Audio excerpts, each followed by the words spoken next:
But Dad, isn't it time for illegal ham in the face? But bro, where's the banjo? Some sports shows try to give you hot takes, but only one can give you a big old piece of hot ham. Welcome to Illegal Ham to the Face, talking all Cleveland sports and of course food on our semi-famous Fat Boy Thursday. Here are your hosts, Fatty and Big Bry. What's going on, everybody? Welcome on into Illegal Ham to the Face. Got a great show for you tonight, but first off, Big Bry, how you doing, brother? Living the dream, man. How you doing? Dude, it's been beautiful out here in Ohio, bud. It is beautiful 80. Christ, we almost hit 90 one day. You can't, it's kind of weird having this warm weather this quick that, it's kind of scares me what's on the back end of this, Bry. Yeah. What do they call this?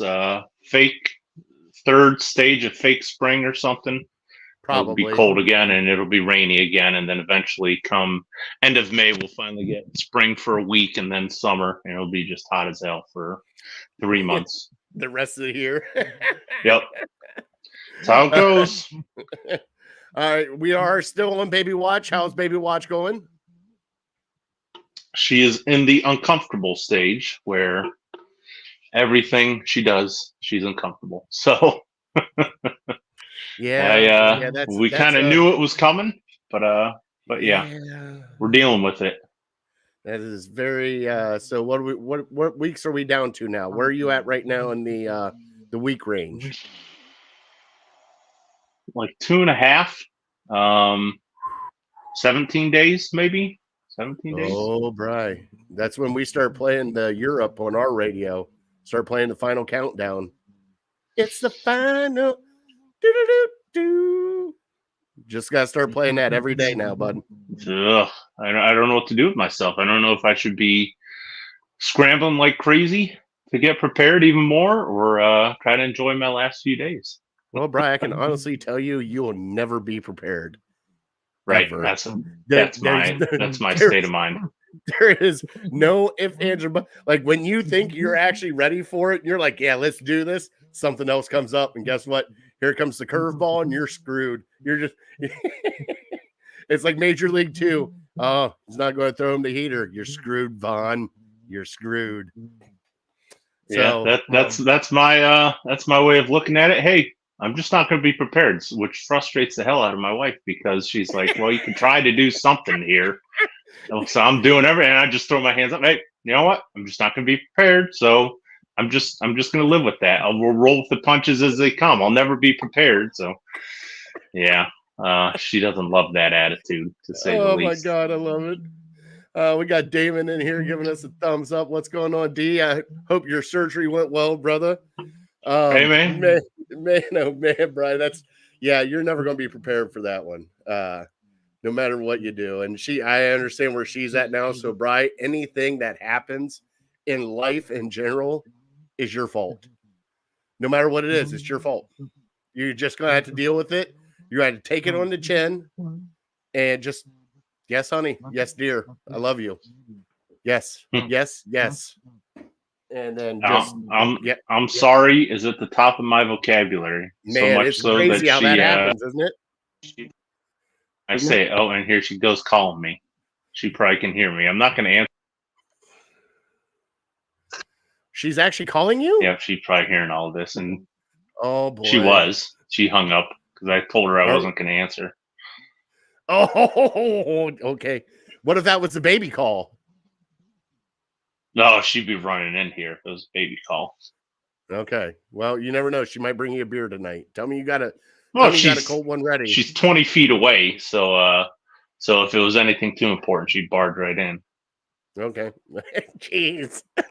But I'm not lying. She probably just doesn't like that I'm here willingly admitting all this, and she's our personalities are very different that way. I'm very laid back, and she's very much like, we're not ready. We have to do all of this stuff still. You're crazy. Yeah, what are you doing? Yeah, you'll get there, bud. It'll be all right. It'll be okay, Brian. It all falls together, bud. I tell her it's a difference between men and women. It's just how it is. We're sorry. We're from Mars. What do you want from me? Well, Bri, we got our greetings from overseas. Virgil Kane is in the comments from Manchester, What's up, Virgil? England. What is Hey, going man. on? Thank you for joining us tonight. So let's give the show Man, rundown for Virgil. tonight. Tonight we are going to talk about the Browns draft, how they hit it.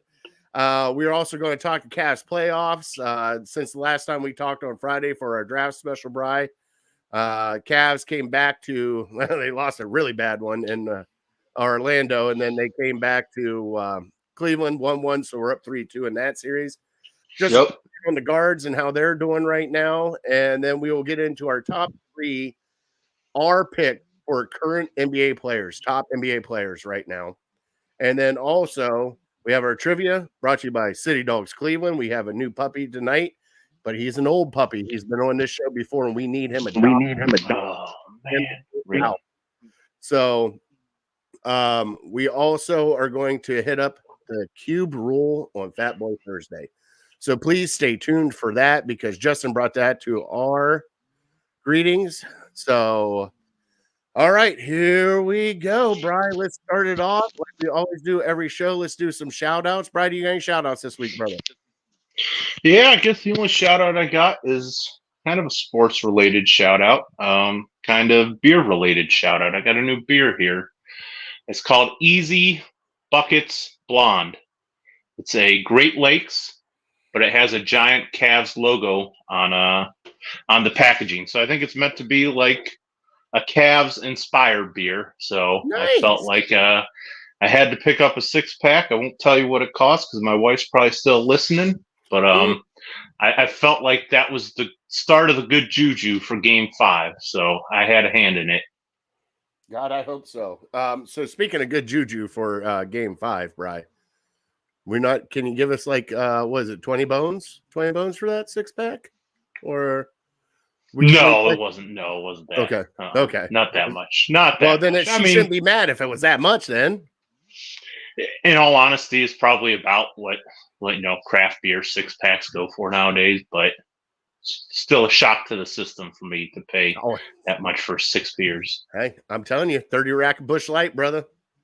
Get that. I've done that. Whenever we're at Costco and I see it, getting it. That's mine. Now, do you get the camo cans or what do you get? You get the American flag cans? Anything, whatever. Right. I'll get it all. If they had American flag cans, I would definitely get those over the other ones, but I'm not picky. All right. The only shout out I got this week is I got to shout out AAA, buddy. Got a nail in the tire this week, Bri. No bueno. No bueno. And of course, now everything with the new locks on your wheels so nobody can steal your rims and all this other stuff. I had AAA come out, and the guy that helped me out first thing in the morning, one of the nicest men I have ever met. Just shout out to him. 10 minutes, tire off, tire on, good to go. So cannot thank them enough. They're great. Yeah, it's worth when you need it. It's worth its weight in gold. It truly is. Truly is. About a year ago, I accidentally locked my keys in my truck in a not great neighborhood in East Cleveland, and I'm like, crap. What am I going to be stuck here for 2-3 hours? They came in 15 minutes, got me in, got the keys, and then I was on my way. I couldn't believe how quickly they got it done. So, yeah, shout out to all the AAA workers, any people affiliated with them. They're lifesavers sometimes. Yes, they are. And he was so happy that it didn't happen on the highway, Brian. It happened like 6 blocks away from the house. Like, I was just like, man. And he was just happy it wasn't on the highway. He's like, man, you're telling me I got room to move now? I'm like, brother, you got all this parking lot. Go for it. Go for it, bud. So he was quite happy. So the question is, I'm assuming you were on your way to work. Yes. And so now you have a nail in your tire. Now you have an excuse to be late to work. I was late to work. Did you then stop for breakfast because you had that excuse to be late for work? Like, well, I might as well stop for breakfast now. Well, Bri, so here is what happened. As I lost you, now you're back. Here's what happened. So after the nail incident, right, it was time. The wifey did, and I discussed. I took the car back, parked it at our house, grabbed the other vehicle, took the children to school, and then I've taken that vehicle as the other one's getting worked on because she was taking it to get worked on. So that's kind of how it happened. So no, I did not stop because we had. Now I was thinking you about can it. be late. You were probably what, 2 hours late to work then. So then you get now you could go for breakfast and lunch. You missed out on an opportunity. Should have just sat down for breakfast, shouldn't I? Just gone to Bob Evans, sat down, got me a rise and shine, and. Sorry, Matt. I got to take my kids to work now. Oh yeah, 2 more grand slams, please. Oh yeah, I'll be in at 9 o'clock. You're such a. What are you? I mean, it had to at least cross your mind. Yeah, it had to have at least crossed your mind because I could just be mid sentence with him going, "Hey, I thought I got 3 pieces of bacon with that. Why don't I got 2? What's going on?" Yeah, moon's over my hammy. You guys still got that on special? Matt, I'll be there as soon as I can. Give me that bacon. Come on.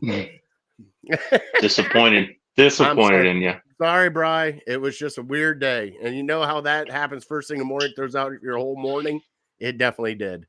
So Thank you to AAA for all their help. We want to thank hkeehl and our Lake Erie APA sponsorship. Right there it is, Bri. Boom. APA, if you want to join the American Pool Players Association, get a hold of us here at Ham Illegal or get a hold of hkeehl at, I thought I had it up here. I don't. I'm just losing it all today. Just get a hold of hkeehl at Lake Erie APA on Facebook or get a hold of us here at Illegal Ham in the Face. Now, Bri, it is trivia. We do have a puppy. This puppy needs to be adopted as soon as possible. Okay. So let me show you the puppy first before I play our trivia, because our trivia is brought to you by City Dogs Cleveland. Right here down below is the ticker, how to get a hold of them to get and adopt a dog. Bri, do you remember Hutch? We have Hutch. I do remember Hutch. Yeah. Hutch is back with us. He is back in the kennel, Bri, and he is the longest resident right now. Look at that face. You cannot say no to that face. So somebody please go adopt Hutch from City Dogs Cleveland. Now, I have been told from Beth that he has been getting out of the kennel and going on sleepovers. So he has been getting some yard time out there. Okay. But what a beautiful dog Hutch is right here. Please go adopt this dog. And I forgot to load up the last picture was amazing. So we'll get that here in a little bit. But look how beautiful that dog is, Brian. Somebody please go adopt this sweet, adorable animal named Hutch at City Dogs Cleveland and tell them that the Ham Boys have sent you. All right, Brian, here is our trivia. As soon as I bang, there.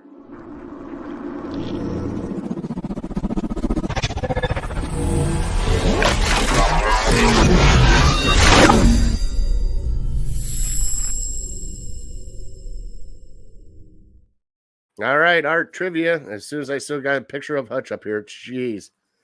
It's been a while since I started clicking on stuff, Bri. A little rusty, I'm not going to lie. You could leave it up there the whole show. They can still see us. I'd be all right with it. All right. It's cuter than we are. Like I said, our trivia is brought to you by City Dogs Cleveland. Now, Bri, our trivia tonight is a Cleveland Guardians trivia. The Guards are still playing some hot baseball right now, Bri. Would you believe they have a man in the top 3 in batting average, a man in the top 3 in hits, a man in the top 3 in multiple hits per game, and a man in the top 10 for most runs scored? Do you know who that man is? For one, I'll give you the name because that's not the trivia. His name is Stephen Kwan. He is playing all-star baseball right now, Bri. He's playing great. Bri, where did Stephen Kwan go to college? Boy. All right. You're going to have to give me a little hint here. Mm-hmm. Actually, two little hints just to narrow it down because I'm flailing over here. Uh-huh. Was it Division I? Yes. Was it a Power 5 school? In football or baseball? Football. Are they in one of the main conferences? Yes, they are in one of the main conferences. Okay, that's all I need to know then. All right. By the way, you're positive they're in one of the main, like Pac-12. Well, not Pac-12 anymore, but SEC, Big Ten, ACC. Big 12, one of those. Yes. Okay, Yes. gotcha. Yes. All He's right, in one of those. that'll help. All right. All right. And like I said, our trivia is brought to you by City Dogs Cleveland. There he is. Look at that face. Go adopt Hutch. What a great dog. Man, I might have to go adopt him. I might have to. Well, wife's sleeping right now, Brian. I might have to sneak out and adopt him tonight. You think they'd let me? Oh, absolutely. They will let you. Yeah, I tell you, it's easier to ask for forgiveness than permission. I know she would kill me though. She really would. She would hog tie me out back and then probably beat me with a cane. That's fine. She could kill you, but Hutch would still have a home until she found a better home for us. Well, she couldn't say no to that face, Bri. That's what I'm saying. Look at this face. How can you say no to that face? You can't say no to that face. That's the kind of face that you just give chew toys and treats to all day. Look at that face. I gotta look away. I don't want to. I know, Bri. I know. All right. Well, now that Chris is here, said evening, gents, Bri. It is time. Oh, Chris. For Cleveland headlines.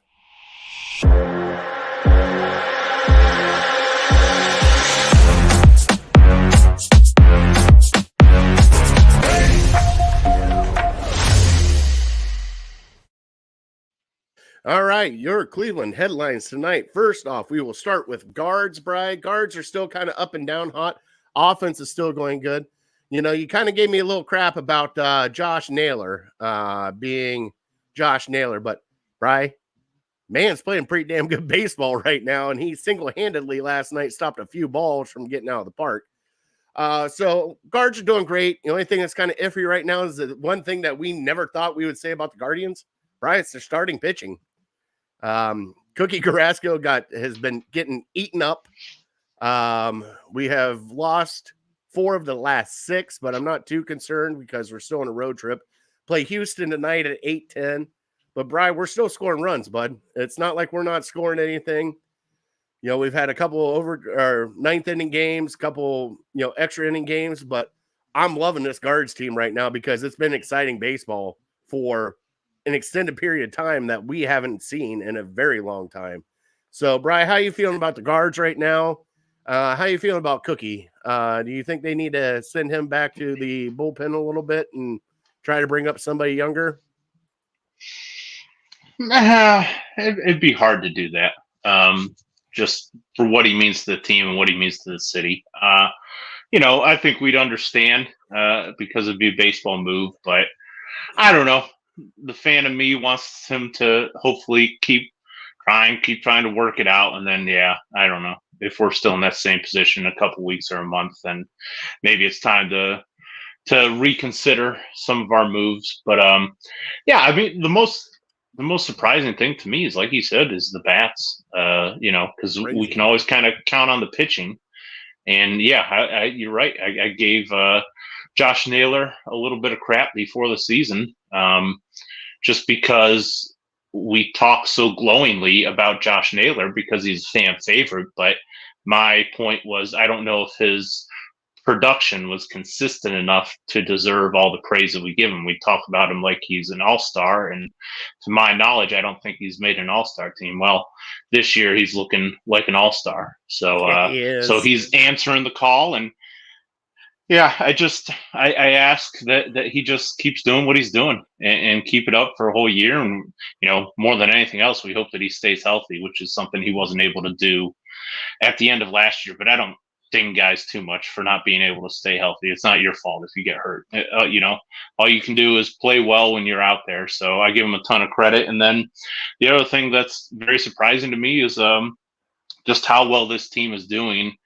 Under a rookie manager who has no head coaching or managing experience. And they seem to be reacting well to whatever guidance he's giving them. Maybe he's not giving them much guidance. I don't know. I'm not in the clubhouse. Maybe he's just letting them do their thing, and that's what they need more than anything else. So whatever he's doing, he's pushing all the right buttons. And, we all thought that we were kind of doomed without a legend like Terry Francona. And, so far through, what are we, like 15, 20% through the year, he's doing everything we could ask for and more. And they're just a ton of fun to watch. And excuse me. if it weren't for Hunter Gaddis last week, we'd really be on fire. Yeah. But I don't, guys have bad weeks sometimes, so I'm not going to destroy him for that. But it's going to be a dogfight all year. Look at the Twins. The Twins won, unless they lost today, they've won 10 in a row. And that was a team that we thought we would be in a fight with for the whole year, and then they got off to such a slow start. We're like, all right, we're 5, 6, 7 games above the Twins. Maybe we don't have to worry about them. And they're just showing you it's a very long season. So they're back in it. We're going to have to be fighting them tooth and nail all year. And I see it coming down to September, a race. And as long as we can stay healthy, I think we'll be in it based on what we've shown so far. Yeah, we're about to get Gavin Williams back. They're trying to ramp him back up. And also there's a couple other guys down that we've had nicked up. Sam Henches is getting ready to come back. So we got some people coming back, especially in the starting. I do have to admit, though, like I was scared as shit about Tristan McKenzie pitching with a torn, Tommy John injury, and he's still pitching through it. And he pitched a gym last night. He really did. He only, gave up a little bit. A couple other guys, Lively has stepped up. Like tonight, Logan Allen is pitching, and he's been pitching very well this year. So we'll see what happens. Brian, I wanted to bring this up to you before we switch over to the calf. Do you think the reason why that the team is responding to vote the way they are is because he is newly out of playing? So like he is that kind of player that's just freshly retired, but yet understands what these guys are going through and can actually relate to them more than an older manager could relate to them, because it's a different game now. It's a different feel, especially with the pitch clock now, with all this new elements they're bringing in. Do you think that that's kind of what the case is right now with this team? Because he is definitely a younger manager, but he also just retired last year, Brian, or the year before. So he's still in the game. And these guys kind of look up to that, especially being a young team. We're still a young team. What do you think? I think that's certainly a possibility. To be honest, I don't know exactly why they're responding the way they are, but I'm happy for it. But yeah, it's very possible that he can relate to these players a little bit better. He can kind of mix it up. Who knows why teams have success they do. But I think sometimes, as great as Terry Francona was, sometimes just a shake up or a different voice in the room for your team to follow does you a lot of good, even if the guy that you're losing is one of the all-time greats. That's why, we could see the Patriots go on a run this year and do well this year because, as great as Bill Belichick was, his words were just falling on deaf ears and guys couldn't get behind it anymore. And his way just kind of ran out. So I think maybe there's a chance that that's how it was going for the Guardians. And, guys just get tired of hearing the same message day in and day out. And so hearing somebody else, maybe he's a rah guy, maybe guys are getting behind him. I don't really know what it is, but I'm here for it. Yeah, I'm kind of excited to see what happens going forward. We still got a lot of baseball. Justin has chimed in and said, is there still a hockey team in Cleveland? There is still a hockey team in Cleveland. The Cleveland Monsters are playing in the Calder Cup playoffs right now. I don't know how well they're doing. I haven't not kept up. And then Chris has chimed in and said, how about the Columbus Crew? Right? Columbus Crew is still doing good too, bud. So we got that going on, but we do have to get, you want to do Browns first? Or you want to do Cavs? Because I have a feeling we're going to get into Cavs pretty heavy. We can do Cavs. Okay. So with the Cavaliers, we won last night without a Jared Allen. Very close game. Had the Unicorn come up with a big block at the end. Reminiscence of 2016, it felt like, because that was going in if he didn't block that shot. But it was a very hard, physical game they won the other night at home. And without Jared Allen, you brought in Tristan Thompson, you brought in Morris, and you sat Niang. Merrill got in the game. So you actually went to your bench pretty deep. It kind of changed gears, JB did, to get this win, and they needed this win at home, especially after the embarrassing freaking losses they had in Orlando. Brian, they came out a half and scored 10 damn points. 10 damn points after they were leading the game. They came out and scored 10 points in the third. Who does that? That's where I got frustrated as shit with, because Mitchell came out and scored 18 points in the first half, didn't score a damn thing afterwards. I wanted to see what he did. But right now, we are playing good. Darius Garland showed up last night. Mobley showed up last night. Definitely our star Donovan Mitchell stepped up last night. And Morris stepped up last night, bud, which was a kind of a shocker coming in. Scored 12 points last night. What'd you think of the game the other night? What we got to look forward to going back to Orlando? Yeah, I mean, just to get maybe the negative out of the way, you talked about Game 4, and we haven't spoken since that loss, and you brought up how bad they've been in the third quarter, and they've really been bad this whole series. They haven't been good in the third quarter. I'm thinking even back to last year with the Knicks series, they haven't been good in the third quarter. I remember Game 1. We scored 2 points in the first 6 minutes of the third quarter in Game 1. Mm-hmm. And like the Magic were so bad that we still had like an 8-point lead. And my thought at the moment was like, man, if we were playing the Knicks are going on a 16-2 run and they're up by 12 points right now. And the game is just slipping away. So we were fortunate those first 2 games that, I mean, the Magic didn't really push us at all, but then they started bringing it in games 3 and 4. And, you know, we kind of had a snoozer in Game 3, and then we brought it for a little bit in Game 4, and then we went ice cold, and you can't do that in the playoffs and expect to survive. So getting all games 1 through 4 out of the way, focusing on Game 5 now. It was so much fun to watch. And, you know, I've talked about in the past how I don't have Bally's, so I had to go searching for. I didn't get a chance to see any bit of the first half, because I'm scrolling through the internet trying to figure out a way to watch this game. Mm-hmm. Eventually I found it. I won't tell you how, but I found it and I watched the whole second half, and it was so much fun.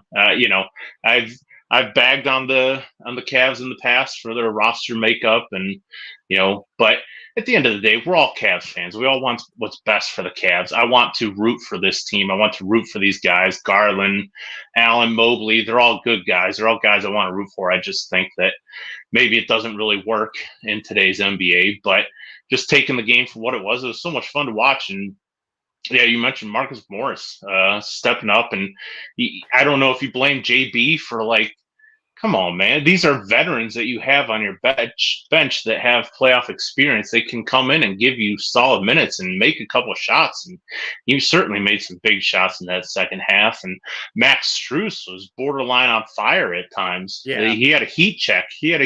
From, you know, 5-6 feet behind the 3-point line, and it went in. And I'm like, who is this guy? And he was being aggressive, taking the ball to the hoop. And, you know, I think that's what the Cavs need, because we're finding out you can't just rely on your big four. Your big four is going to get anywhere from 10 to 25 points a night. But you're going to need those role players to fill in the gaps. And they did. And so much fun to watch them. Banchero was on fire in the second half. He had moments where he couldn't miss. He's taking fadeaways. He even hit the last shot, the 3-pointer that brought the game to a 1-point game. And so he can be a real problem. But I can't see him playing any better than that. My one concern is with JB. I don't know if it's a JB thing or the guys on the court. Like, how's Evan Mobley when Banchero's going off like that? How's Evan Mobley, our supposed best defensive player, he's not on? And when he was on him, I think he caused them some issues just with his length. But Brian, without Jared Allen, they had to put somebody on Banchero. They had to put a Okoro on him. I think you have to put Mobley on him. He's their biggest offensive threat. So you put your best defensive player on him. I see that, but you also got to have somebody cover the center too, Bri. I mean, Tristan Thompson. Morris. Tristan Thompson wasn't. I'm not worried about Wendell Carter scoring. I'm worried about Banchero. But he didn't start. Like, that's what I'm saying. Like, it just, at the time, he went out with 4 small guards and Mobley. And then that was it. Who else was Mobley supposed to guard? What, do you want Donovan Mitchell on Carter down low? I'm not saying that he's scared. No, I'm saying nobody's saying that you have to play 4 guards. No, I'm saying, but I mean, you put Okoro on Wendell Carter if you have to. I'd rather have Mobley on Banchero, the guy that's torching you, and live with if if Wendell Carter turns into Shaq 2.0 because Okoro's guarding him, then I can live with that. I'm Yeah, not going I to get let this guy who is a superstar, and you have a guy 6 inches shorter than him trying to guard him, and he's just shooting over top of him all day long. To me, they needed to make that switch much quicker. Oh, and I'm glad they made the switch. And by the way, here is a fireball fired up fatty coming in hot here in a second. The one thing I am fired up about, Bri, is I'm loving that they went to the 4 guards. Ball movement was a lot more crisp. Everybody got in their offensive stances very quickly. Okoro knocking down some outside threes also, by the way. That's another honorable mention guy right there because he made some pretty damn good threes. But the one thing I really do want to talk about, and Bri, I know it's NBA playoffs, and I know that the refs are a different animal in the NBA playoffs. Man, oh man, Bri, I have seen easier muggings in downtown Cleveland than what happened on the court there. Like, Bri, it was unreal how bad the officiating was of just, I watched Mobley go down low, try to go up for a dunk, and get completely arm yanked back down. Not a call. I watched Strus try to go underneath the basket, get bounced out of bounds, pushed out of bounds, and they called it out of bounds. It's like, okay, well, this is how we're playing then. And when they played that way, and this is what I said to our friend Zach Weiss from across the Cavs on Network 216 also, I said, put Tristan and Morris in there. Guess what? You got fouls to give. Go get physical with these guys. Those are the 2 guys that would get physical in this playoff series against a very physical defensive team from Orlando. And I was so glad to see Tristan Thompson in there that actually fought for rebounds and fought his ass off down low, almost got a couple of tip-ins, but also seeing Morris come in, the 34-year-old veteran that's been there before, knowing when to take the shots, but also when to back off.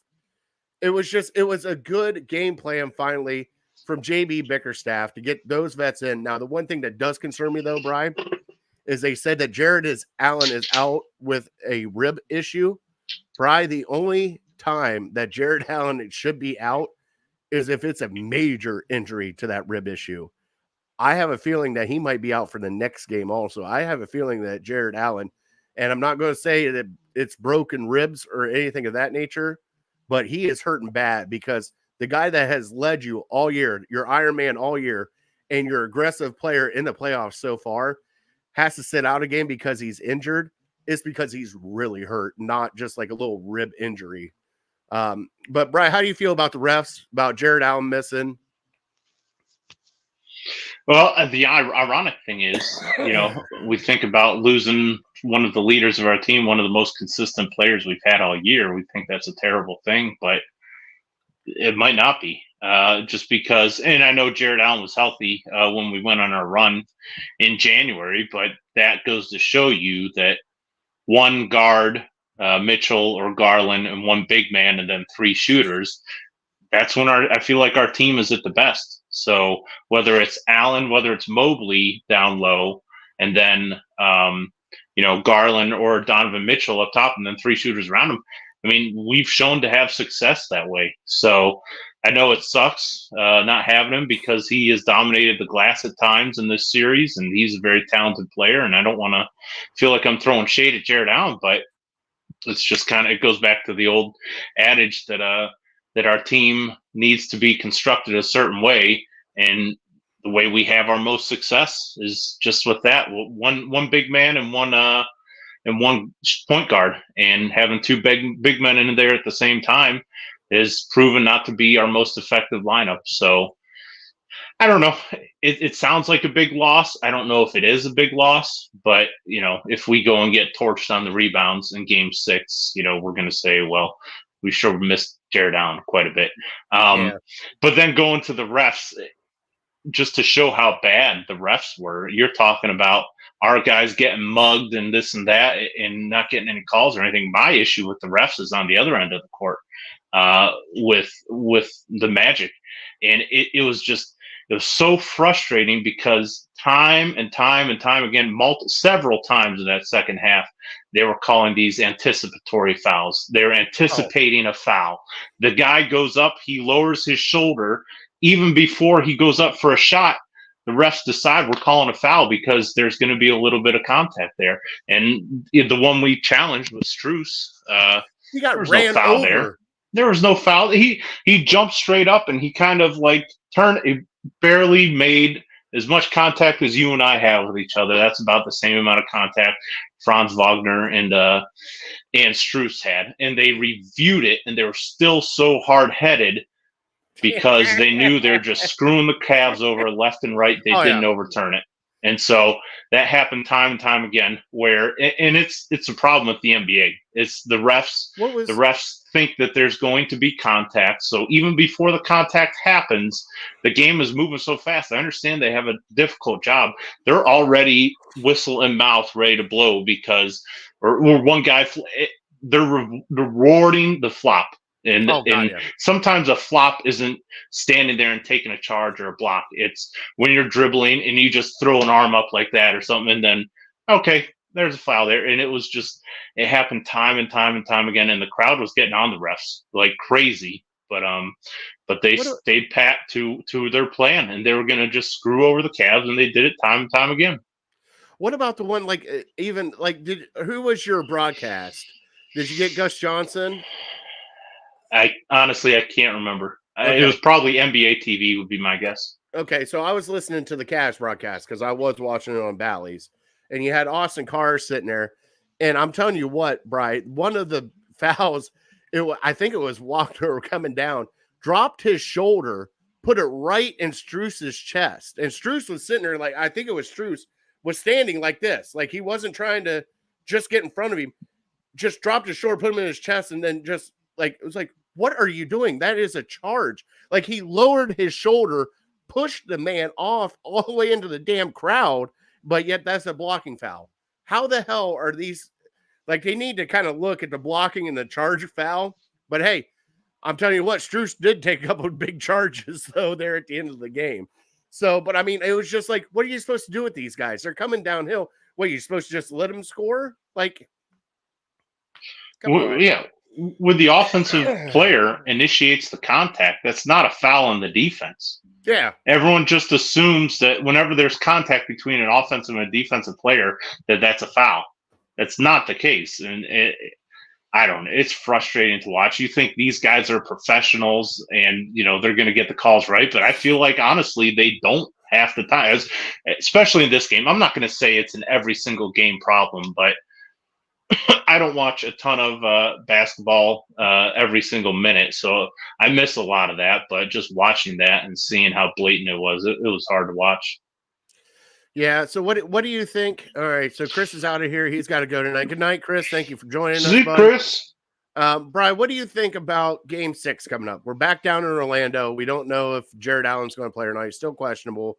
Now, I did softly say for Kevin Arnold that the Cavs would win in 6. Do you think the Cavs go down there? Now, if they do, Bri, they go down, they have to be aggressive. And the thing that you missed in the first half, Bri, was Darius Garland being aggressive. They need to keep that momentum forward. They need to keep Orlando on their heels. Fast breaks, whatever they can do to get going downhill towards the basket. What do you think they have to do for Game 6? I think they need to score points. Score points on the offensive end. Take good shots. Sometimes it's that easy. Like you said, they have to be aggressive. We need our role players to step up again. We're going to need 10 points from a Strus or a LeVert. LeVert didn't have a great game. I think he only had 3 or maybe 5 points, so he wasn't ultra aggressive. But sometimes you have to pick and choose your spots. And when these role players get hot, that's when they have to be aggressive. And certainly Strus and Morris were. And so that was awesome to see. But yeah, we're going to need a couple of role players to step up. Maybe it's Tristan Thompson and LeVert this time. Maybe it's Morris and Strus again. Maybe it's Merrill hitting 3 threes or something like that. Sometimes something like that can change the momentum and kind of break the other team's spirit. So I think if we can get to 100, maybe 110 or something, that's going to be more than enough. But the Magic I forget what they had in Game 3. They scored 120. In Game 4, they scored at least 100. So they're going to be putting up points.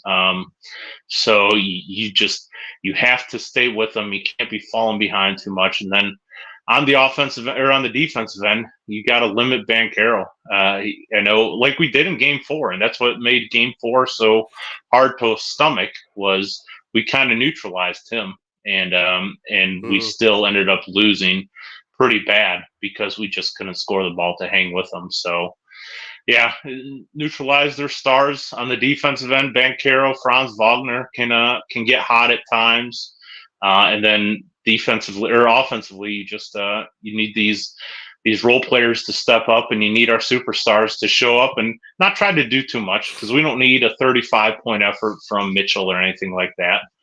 We don't need 25 and 20 from Evan Mobley. So just play their game. And you need a couple of role players to step up, and I think that'll be enough. Yeah, we'll see. I mean, I think they close it out in Orlando. They cannot be. I don't even want to use it because I even called him. I called him Charmin after Soft. the 2 games. You know, they got a little soft down in Orlando, but they just, like you said, they got to be aggressive. They just got to take it to them, right? They cannot play on their heels. And the one thing that scares me is it seems like every time out of halftime, they have our number no matter what. Now, we scaved them off this third quarter, but we've lost every third quarter after halftime. We got to win the third quarter and then just keep the pressure on them. Brian, do you think they are coming back to Cleveland with a win or loss? I think it's going 7. You think it's going 7? I think they close it out down in Orlando. So I got to stick with my bold 6 pick, Brian. I have to. Brian, Sure. What are you doing Friday night after the game? Are you going to be sleeping? Okay. I didn't know if you want to do like a quick little 15-minute show right after the game on Friday night. We could try. You could text me or something. I honestly don't know what I'm doing. I'm fighting, like, because it would be fun to go out and watch, potential closeout game. But yeah, I don't have a great feeling about it. But regardless, I'm so thankful that we get Game 6 and maybe even a Game 7, because this is just a lot of fun to watch. I'm trying to live in the moment. So many people want to talk about how much better Boston is than we are if we move on. And I'm not even trying to think about that. I'm trying to just enjoy the moment, enjoy Game 6. If there's Game 7, I'll enjoy Game 7. So, yeah, I don't know. I might live it up a little bit tomorrow. We'll see. We'll see if I can convince anybody to go out to the bar and watch it with me. Let me talk to the wife. You tell me. You text me. Hey, the offer's out there. All right. Let's get into our Cleveland Browns. I want to thank everybody. I want to thank Chris, too, even though he's gone now, that joined us for our draft special. Brian and I had a blast. Got to see the Browns pick their second-round pick, and then we really got excited for the third-round pick later because Brian kind of called it. I was so glad you called that one. But let's go over the Browns draft picks right now. So Browns second-round pick at number 54, they took Mike Hall Jr., defensive tackle from Ohio State. Their third-round pick number 85, Zach Zinner, guard, Michigan. Pick 5, 156, Jamari Thrash, wide receiver, Louisville. 6 at 206, Nathaniel Watson, linebacker, Mississippi State. Round 7, pick 227, Miles Harden, cornerback, South Dakota. And then finishing it off at round 7, 243, Jawan Briggs, defensive tackle, Cincinnati. Now, the guys in the lower part of the draft, I'm not really too concerned about, Brian, because I believe they're just going to be practice squad guys coming up, see what happens, or special teams guys. But the 2 people that we got excited about was obviously me, my Ohio State boy, Mike Hall, and then you, Zach Zinner, buddy. And then here's Justin. They needed to draft a quarterback, and they did draft a quarterback. It's called Jameis Winston. They signed him. So, so Brian, first off, Michael Hall Jr., we both talked about it. Draft night, we were excited about the pick.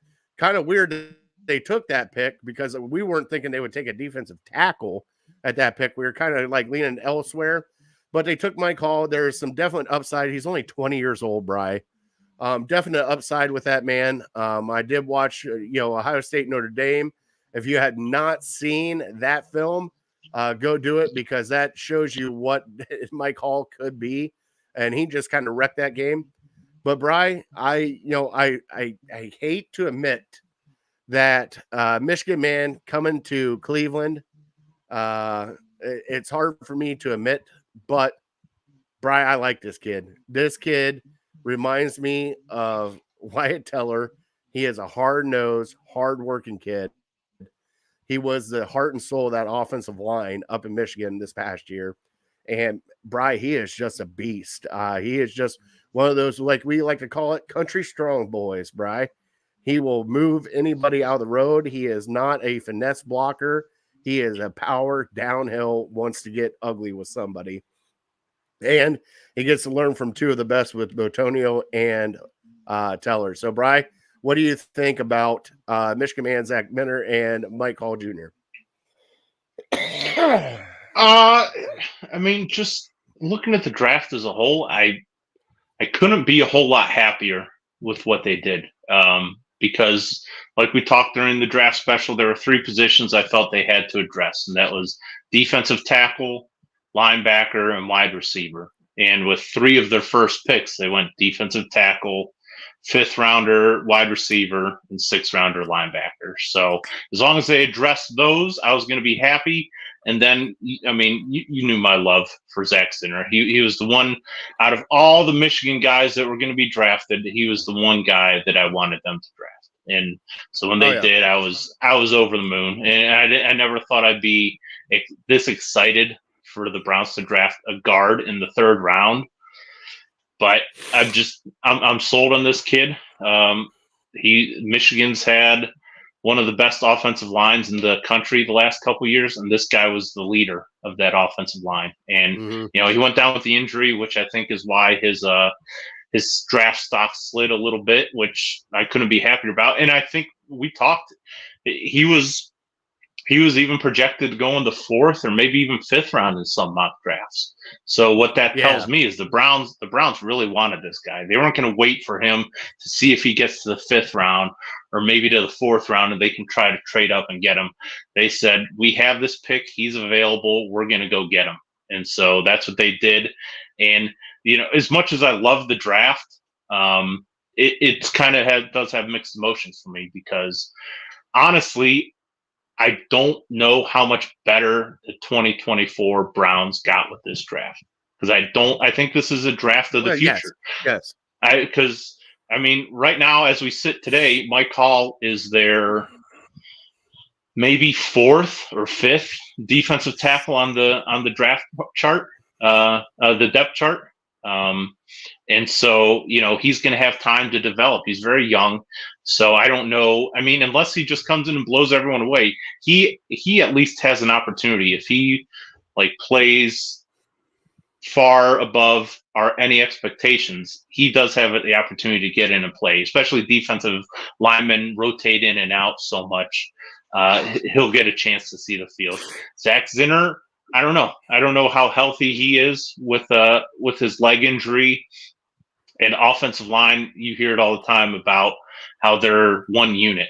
And I don't see really any realistic opportunity for him to get on the field this year.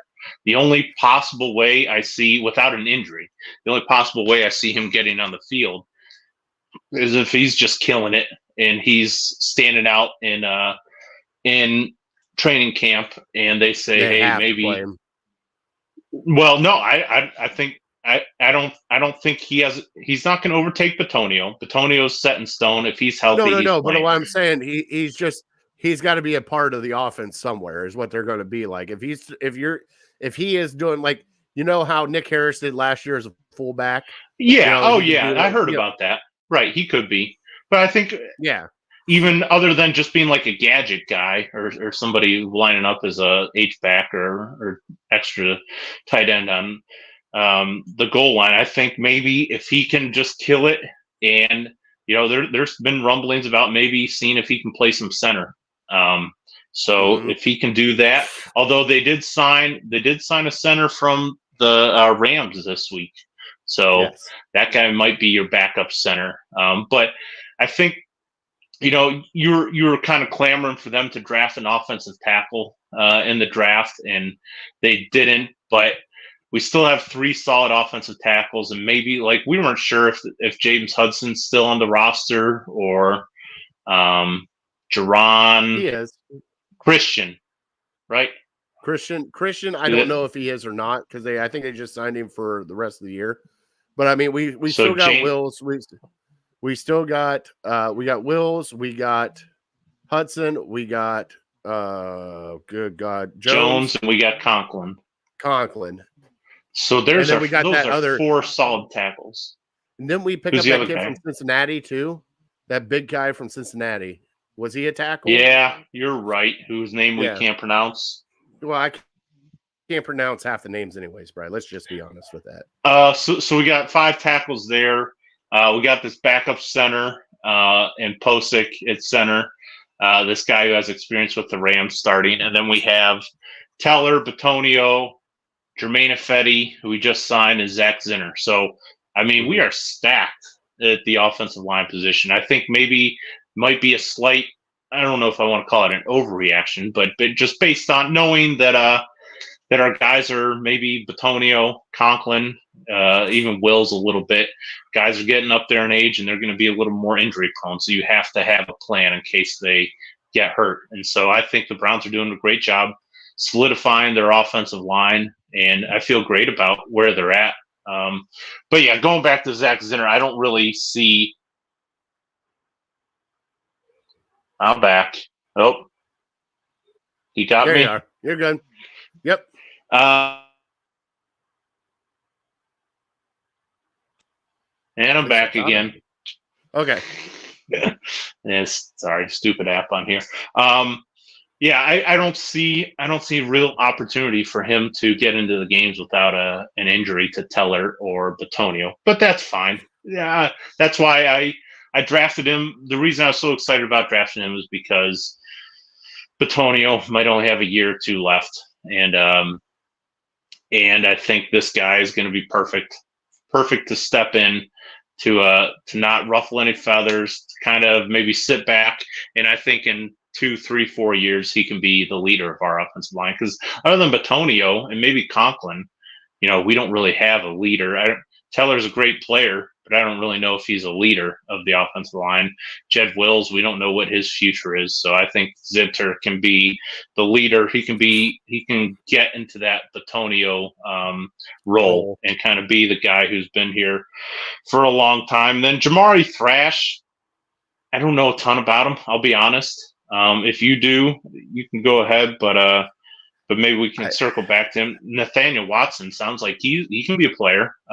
Yes. He had tons of success in the SEC. His first team SEC, he had put up stats like crazy, like a little bit of everything, it sounds like. And so they're maybe saying with him and with these new rules for the kickoff, maybe he can be a major part in our special teams his first year until he really, there's opportunities there for him for all the linebackers. If he can come and improve himself, he can get on the field, certainly. Yeah, the one thing I like about this draft is, Brian, you brought it up. This isn't a draft for this year. This is a draft for the future. And you drafted some young guys. You had, Michael Hall at 20, Zinner. All these guys, what I love about this is everything that they've picked so far, Bri. I want you to look at that room and who is in that room with them. You have Michael Hall. You have got Shelby Harris. You have got, Mo Hurst. You have got veteran leadership in that room that could be like, come here, young buck. Let me show you how we do it. Plus, fits perfect with Schwartz. Hall gets after the quarterback. It's perfect for just a Schwartz defense to let him just, even if he just comes in on third downs and just rushes, that's great. You have Zinner. You got 2 of the best guards in the NFL to learn under. and just learn. You don't have to play right now. Just learn. Wide receiver, got Amari Cooper. You can learn under like this is how you build a decent enough team that these are not, for so long, Bri, we clamored for draft picks because they had to be our starters, Bri. There was no ifs, ands, or buts. Yeah. Hey, baby carrots, Cody Kessler. Like, they had to be starters because there was nothing else here. We have a legit team now, Bri, that they don't have to start. We can actually teach and mold kids how to do it right. They can actually learn from the veterans here at Cleveland Browns and build up. It's a weird dynamic that we're in because even now that the whole draft process is over, the whole trade is done with Deshaun Watson, all that shit is behind us now, Bri, and we can move forward. We're still trying to build a core. And how do you build a core? First off, you start in the trenches. You start with your offense, you start with your defensive line. And they're starting to draft guys and build guys up that way. Like, we still don't know what Togiai is going to be. We still don't know if, whatever happens with Ika, but you're still taking swings at these positions that you need. And then here we go. Who is the quarterback if Deshaun Watson fails? Here we go. Guess what? Jameis Winston. I don't know what to tell you because guess what? They got so much invested in Deshaun Watson right now. Right? He's our quarterback for at least 2 years. There's no way getting out of the contract. We'll find out this year what happens, and we've been saying it forever on this show, Bri. He's our quarterback. They've went out, they gambled, and right now, Houston Texans are winning that gambling right now. I mean, just look at the draft that they had. They had a great draft, Bri. So, yeah, they bought a clean house. We got an injury-prone guy right now. That's the way it works in the NFL, though. This happens all the time. It's just we took a swing, and right now, we don't know if the swing was good enough or not because he can't get on the field. So, I'm just... Oh, that's football. I don't know who had the comment. What do we do if our quarterback fails? Eric, yeah. So, I mean, that's football. What are the Bengals if Joe Burrow fails? What are the Buffalo Bills if Josh Allen fails? These are great teams if their quarterbacks have a ton of success, but if their quarterbacks suck, then you're screwed. And that's where the Browns are at. I mean, the Browns will be decent even if Deshaun Watson sucks. I think they have a good enough team around him that they'll still be decent. They're not going to get like 3 wins or anything like that, but yeah, that's where we're at in the state of football. Their quarterback means that much. It means more than any other position in sports. And so, yeah, they're putting all their eggs into Deshaun Watson basket. They put all their eggs into Deshaun Watson basket years ago. And we all knew that at the time. And to this point, suspensions and injuries, it hasn't really worked out for them. But like I said with the Cavs, I can be frustrated by injuries, but I'm not going to hold injuries against the player. And, Deshaun Watson, by my own admissions, hasn't been good enough. He hasn't been the player that everyone wants him to be. He hasn't been Pro Bowl player that we thought we were getting. But I think there's still time. I'm not going to just throw my hands up and say, and here we are getting back into Deshaun. Every road leads back to the Deshaun Watson conversation. And I know, Brian. And Eric, it's what it is. Eric just chimed in and said it's Mitch Trubisky if Allen goes down. Have fun with that. Yeah, and that is Jameis Winston, Mitch Trubisky. Who the hell knows who Kansas City's backup is? If Patrick Mahomes goes down, put a fork in them. They're going to be picking in whatever the equivalent of the NFL lottery is. They're not going to make the playoffs if Mahomes goes down. So you go from the best team in the league to a below 500 team just with one player getting hurt and being out for the year. That's just what it is. All right, so Brian, before we get into Fat Boy Thursday, Brian, did you see the rumblings today that Justin Fields might return kicks for your Pittsburgh Steelers? What the hell is going on? I'm here for it. Sign me up. I want to see that. And Brian, Chaos. they didn't pick up the 5th-year option for Najee Harris. who was their chaos. only offensive weapon last year. I'm all for it. Yeah, Pittsburgh is looking foolish with some of the stuff, and they'll still win 8, 9 games, whatever, and Always maybe they'll do. feel good about that. But I mean, I don't want to make this 1 hour show a 2 hour show by getting into the whole Justin Fields conversation. No, but it's kind of like I saw it today and I started giggling. I'm like, I can't wait to talk to Brian about this. when high school players come out to college, you have quarterbacks and you have athletes. And Justin Fields is an athlete. He's not a quarterback. So they're going to try to make him Cordell Stewart 2.0, and we're going to be here laughing about it. He'll make 1 or 2 highlight plays that'll be on Sports Center, and they'll puff their chest out about it. But at the end of the day, they still don't have a quarterback. Bri, God, I hope you're right on that one, because I don't want that one to bite us in the ass later. Couldn't be more confident about anything that they're still looking for another quarterback. And mark it down, 8:09 p.m. on May 2nd, 2024. Got that marked down right there, Brian. This is no news. If you've been a listener or watcher of this show, this is no news to you. I'm just saying, I bookmarked it. We're good to go. This has been on the record for years now. Ever since they drafted him, ever since the Bears drafted him, I basically said, "Yeah, he's not the answer." All right, Brian. So far, I've been pretty right. All right, so now that we're done talking sports, Brian, let's get into Fat Boy Thursday. Now, Justin brought this up. I hope Justin's still here watching. I hope he's in the comments, because we are about to go over the cube rule, Brian. Are you ready for this? All right. How long is this going to... This is going to be like a full period of notes taken for this cube rule. This isn't like algebra, is it? It's not this notes. Is quick?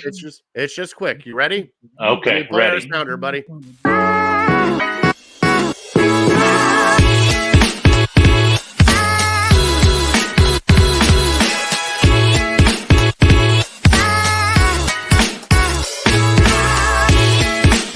And now it's time for Fat Boy Thursday.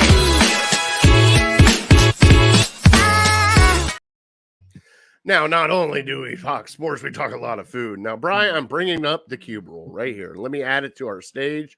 We will take a sidebar here. Now, Justin has... Is this what you sent me? Yes, this is exactly what I sent you. This is like 30 slides long. It'll be quick, though. We'll go through it really quick. Okay, all right. So, the cube rule is everybody picture a cube, and there is a perfect scenario for this cube, whether it be a sandwich, a taco, a calzone, whatever. So let's scroll down real quick. All right, very few. Here it is, cube rule, right there. Identifying sandwiches. There's the cube rule. Quick, easy. All right, on to the next one, Bri. You ready? Now let's go with toast. Now toast. Identify toast right here. That is a cube for toast. Okay. Examples: pizza is a toast, Bri. Pumpkin pie is a toast. Sushi is a toast. I feel like I already have so many questions. How's pumpkin pie a toast? That's what I'm trying to explain, Brian, because the bread is on the bottom, everything's on top. So hold on. Hear me out. Now we're going to go to the next one, which is the sandwich. Number 2 is the sandwich. Now look at the cube. You got a top and a layer. Top and a bottom. Gotcha. Right. I'm with you on popular. Sandwich. Quesadilla non-folded is a sandwich. Sponge cake. Look at this. Victoria sponge cake is a sandwich. Okay. And then the toast with meat in the middle of it is a sandwich. If you have bread on top of bread on top of bread, if you have 3 pieces of toast, it's a sandwich. But the quesadilla has to be non-folded to be a sandwich, Brian. Okay? If it's folded, then it's taco. And now we're moving on to the taco. Here's the taco slide. Examples of taco: a hot dog, a sub sandwich uncut, and a slice of pie. So now we know why Justin sent this to you, because it proves his theory that hot dog is a taco. Yes. Now we're going. But how is okay? Well, never mind. Nobody cares about me. Go ahead. All right. So I don't want to make this longer. Sushi. Gotcha. A cannoli, right? Pretty much a cannoli. Yeah. Cannoli's a sushi. So a falafel wrap, an enchilada, or pigs in a blanket is considered sushi. Okay.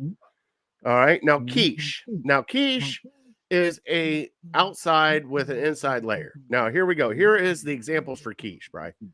Cheesecake, soup and a bread bowl, and a pita. Okay. Now, hold on. Bonus round. Deep dish pizza is considered a quiche. Sure. Now, hold on. Now, I have a question for you. Why would that be considered a quiche while the other one's considered toast? It's still a flat bread. Pumpkin pie can look like a deep dish pizza. As 100%. Yeah.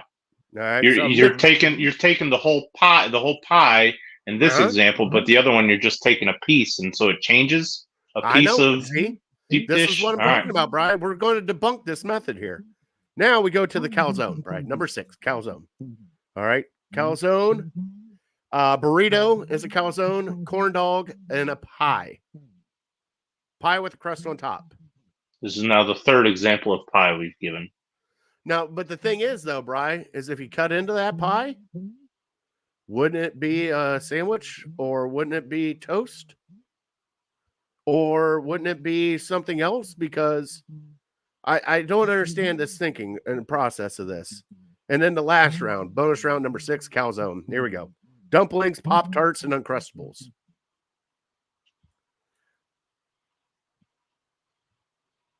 That's like the old adage of is a Pop-Tart or ravioli. You know what I mean? Yes. Yep. And then right here, salad with no bread around it.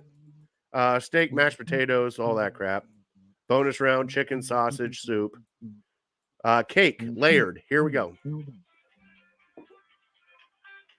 Oh, my boss is calling me. Shoot. That's all right. Cake. Big Mac is considered a cake. Lasagna, and of course, pancakes. And then nachos, which take a look at this cube. All right. Nachos, popular examples. Poutine, Lucky Charms, and salad. Like, I don't know. And bonus round, ramen, couscous, and ramen. Considered wet nachos. So I'm going to remove this from the screen and get your reaction, Bri. I'm dumbfounded. My head is spinning trying to absorb all this information.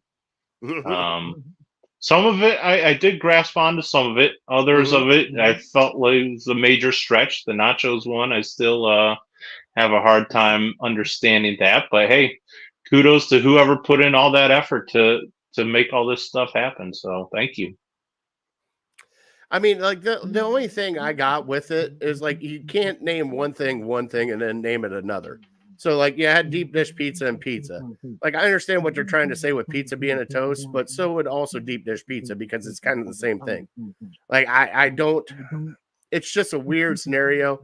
And I like that they tried, Brian. I really do. I like that they tried, but there's still some other debunked things because guess what?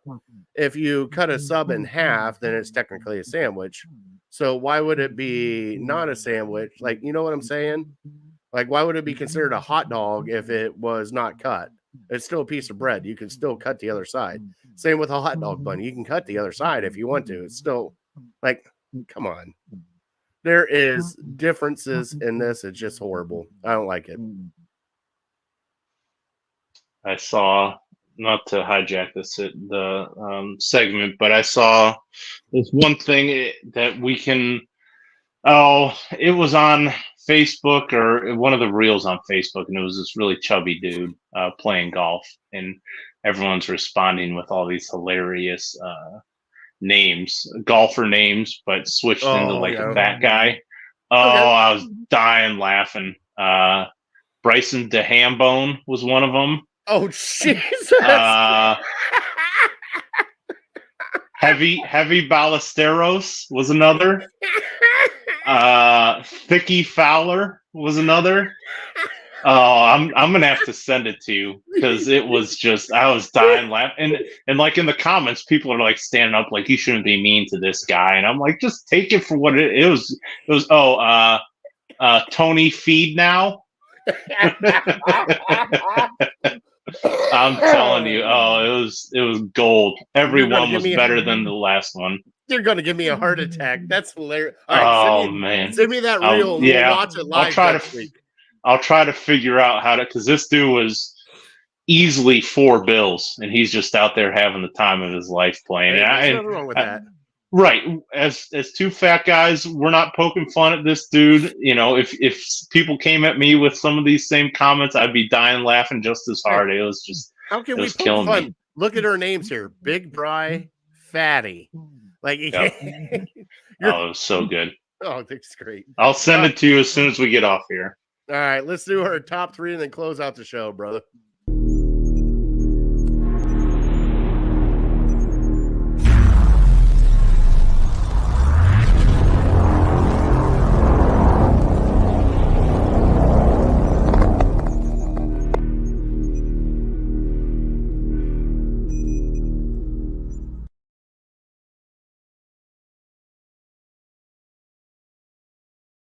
All right, so our top 3 tonight is what we think right now is the top current NBA players, Brian.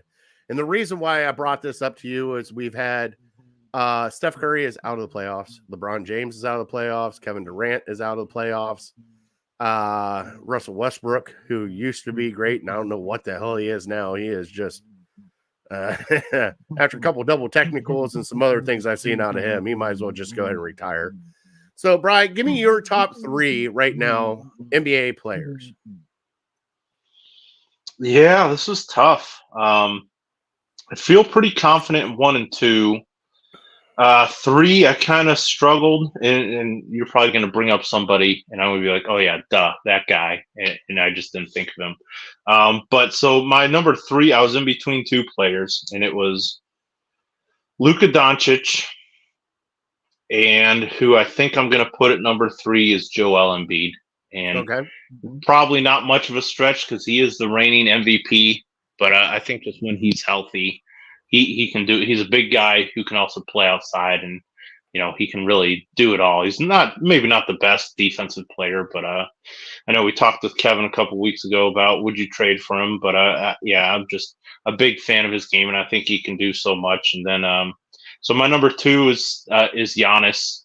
And I think people forget about how good he is just because he's struggled with injuries so much. And, you know, for whatever reason, the Bucks, even when he is playing and Dame Lillard's in there, you know, they haven't been as good as we all thought they would be. But I think I've seen him take over series and I've seen him win a championship. And, you know, I know it wasn't easy. You can make an argument that Kevin Durant, had he worn size 16 shoes instead of 17 shoes, they wouldn't have been there or whatever. But yeah, I know how great he is on offense and how he changes the game. And then my number 1, it's crazy that this guy isn't like more of a superstar, but he just does it night in and night out. And, you know, finally getting some recognition last year after winning the championship.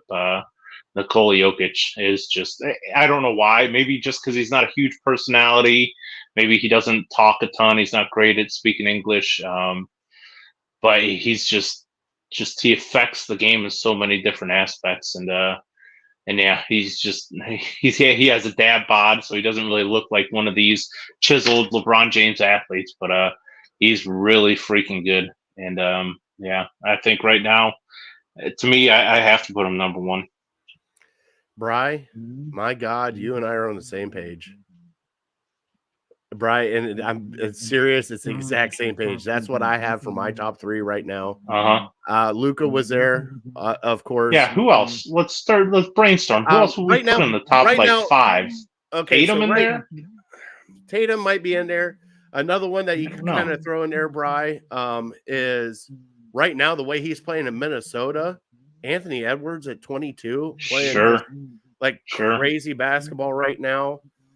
God, other than that, Bri, it's just you start to think about, like, I know what LeBron's doing at 39, and I'm not going to put LeBron in there because LeBron's still LeBron, but it's just not the same as it was because he doesn't have the talent around him.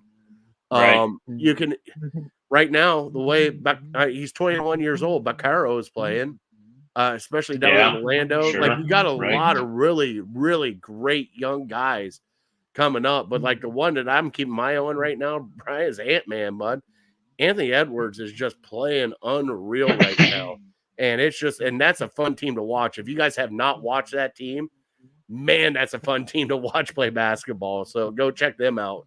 But yeah, that's where I would have it. And, you got to definitely throw Luka in there. Luka is one of a kind. He is that. I mean, he's a smaller Dirk for Dallas. That's all it is. Like, he's just still can shoot the shots, still can do everything else. He's just not 6'11". Yeah, it's a fun debate to have on like the top 10 players in the NBA right now, because I think you're going to have a bunch of different opinions on that. Like, I still think guys of yesterday, like LeBron and KD, I still think of them as top 10 guys. Maybe I'm not the biggest Steph Curry fan, but yeah, and even I think maybe Donovan Mitchell is in the conversation for top 10. I still think Kyrie is really good. I still think he can be in the conversation for the top 10. But then guys like Lillard or Jalen Brunson, with the success that New York is having. Jimmy Butler with what he did with the Heat last year. I mean, there's probably 20 guys that are in the conversation for top 10, and you wouldn't be shocked if somebody put it in there. But I mean, you got like DeRozan that you still talk about. You got Ja Morant still hurt. What's his face in Zion? When he played in that elimination game before he got hurt. Don't forget about Dame. Oh yeah, Dame too. Yeah, so, right. I mean, there's plenty of great players, but like the one I got my own right now, buddy, is Anthony Edwards. Yeah, Wemby. Yeah, right. He'll be there before too long. Yeah, Anthony Edwards is certainly young up and comer, and that's why. I think of Anthony Edwards, and what'd you say? He's 22. I think so, but man, he's playing. And so, like, that's where I get frustrated with people who make the argument for Evan Mobley, saying he's still really young, man. You got to give him more time, give him more time, and I understand that. You think it's because do you think it's because of a different position, Bri? Because he plays down low with the bigs, or you think it's just because? No. Okay. No, I tried to ask. I think his game just hasn't developed.